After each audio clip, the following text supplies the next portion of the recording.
In a bustling high school, there was a student named Ayan.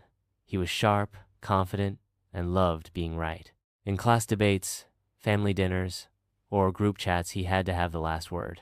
People often called him Mr. Know-It-All, and honestly, he kind of liked it.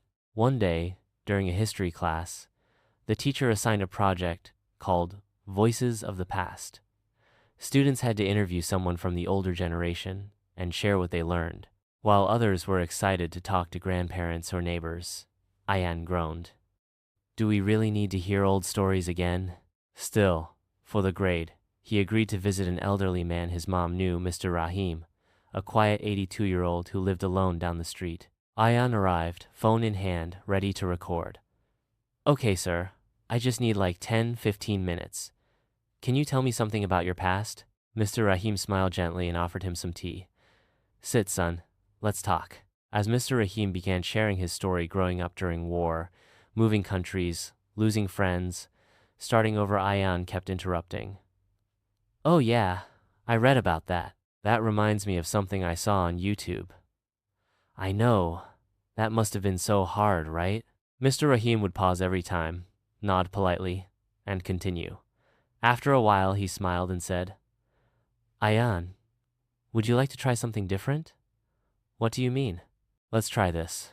For the next 5 minutes, you don't talk. Just listen. Not with your ears, with your heart. Ayan hesitated but agreed. And in those 5 silent minutes, everything changed. He heard the pain in Mr. Rahim's voice when he spoke about losing his brother. He noticed how his eyes sparkled when he remembered meeting his wife. He realized how much this man had lived, and how much he never would have heard if he kept talking. The interview ended up lasting 2 hours.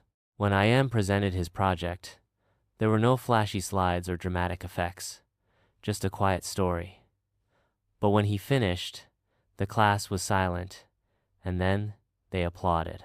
Later, his teacher said, That was the most heartfelt story we've heard all week. What changed?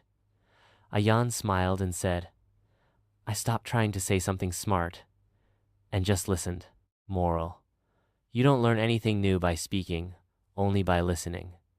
Wisdom often comes from quiet corners, if you're willing to hear it.